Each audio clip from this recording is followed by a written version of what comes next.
Food is something most of us enjoy, sometimes a little too much. So it may be hard to believe that some people are afraid of food. But it can become a crippling daily reality for these folks.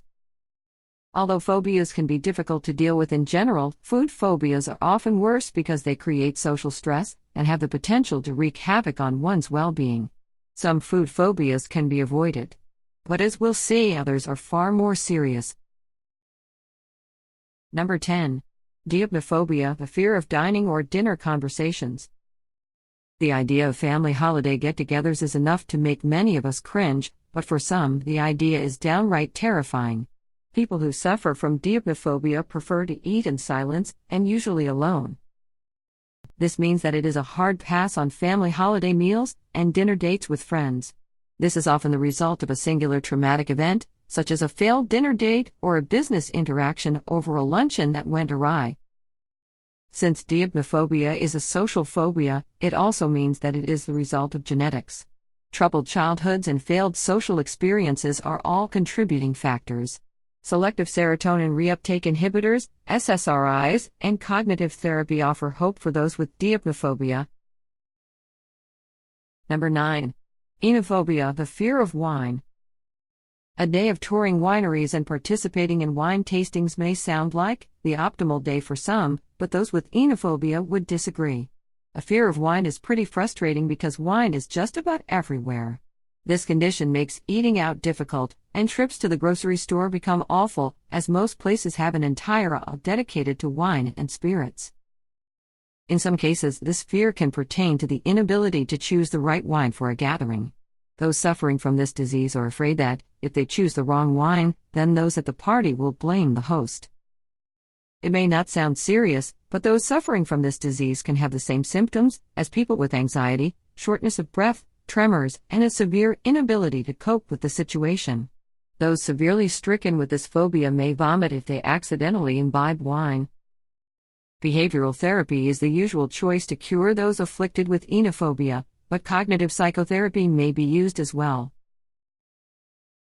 Number 8. Lachanophobia, the fear of vegetables. This is a phobia most children would happily claim if they could pronounce it. Most people don't really have lachanophobia but rather a strong dislike or aversion to vegetables. Those with an actual fear of vegetables find that grocery shopping and eating out present a real challenge. Just the sight of produce can induce shortness of breath and nausea. For those who suffer from lachanophobia, eating a balanced diet can be difficult as starchy foods and sugars often act as replacements for side dishes. While most of us can agree that cake and pasta are far more fun than broccoli and leafy greens, the vitamin deficiencies and other potential dietary issues that can stem from lachanophobia make it a far more threatening condition than it may appear. Number 7. Megarochophobia, the fear of cooking. No one likes scraping their latest culinary experiment off their cookware, but for those who suffer from megarochophobia, this is the nightmare scenario that keeps them out of the kitchen. Ranging from avoidance of the kitchen to a collection of takeout menus stuffed in a drawer, to panic attacks and anxiety at the very thought of cooking, this can be a very expensive problem. Megarochophobia is a social phobia that can take many forms. Some are terrified of the idea of giving people food poisoning, or conjuring up an inedible entree. Others are concerned about plating issues. The idea of serving up ugly food overwhelms them entirely and makes it impossible to cook. Still others fear the idea of getting cuts or burns while cooking. Whatever the underlying fear is, it can completely destroy a person's ability to function in the kitchen. Eating out or ordering in is a lifestyle for those with severe cases. Those with milder cases can eat sandwiches and microwave entrees to fill in the gaps. Number 6. Arachibutyrophobia, the fear of peanut butter sticking to the roof of the mouth. This is an incredibly specific fear and perhaps the easiest phobia on this list to deal with. Simply don't eat peanut butter. The terror comes from the idea of possible suffocation from eating the sticky sandwich spread. But sufferers don't have problems with seeing peanut butter or being around it, which is definitely a perk if you live in America where peanut butter is a pantry staple. This phobia has many degrees of severity, which depend upon the individual.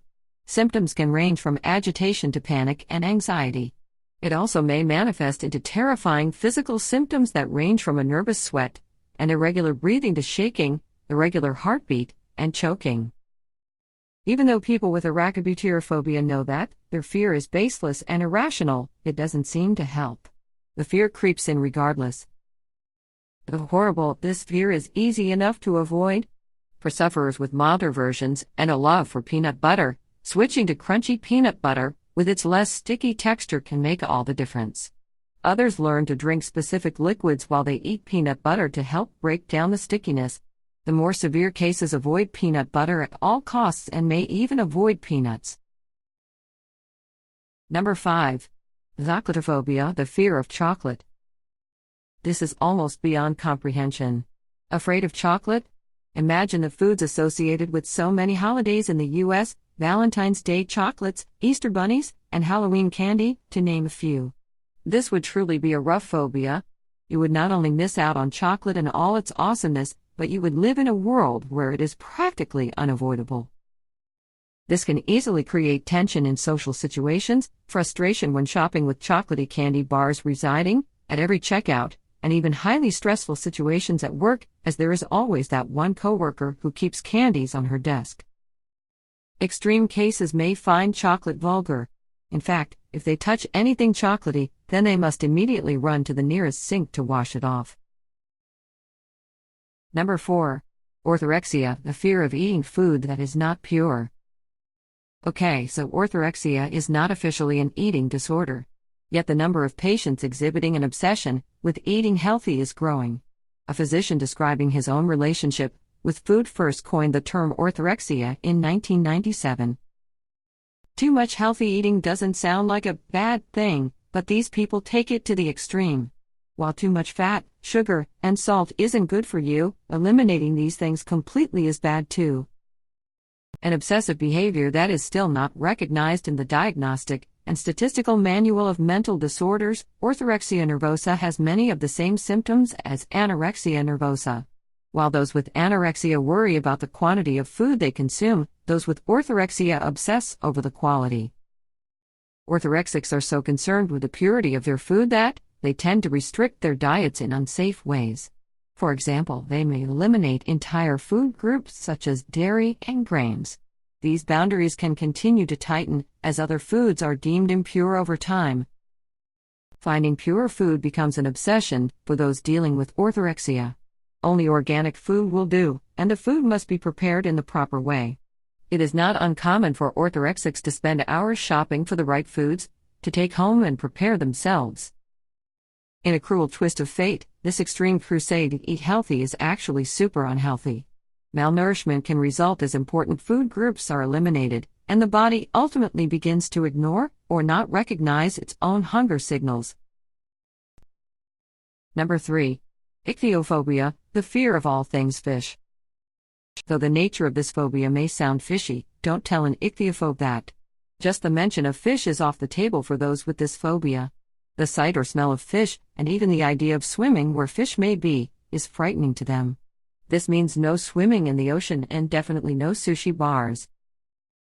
Often the fear stems from the idea that eating the mercury and other contaminants in fish could lead to illness. In other cases, the sight of a fish can act as an omen to warn the ichthyophobe of impending doom. Those suffering from this strange disease can get dry mouth, anxiety, dizziness, and shaking.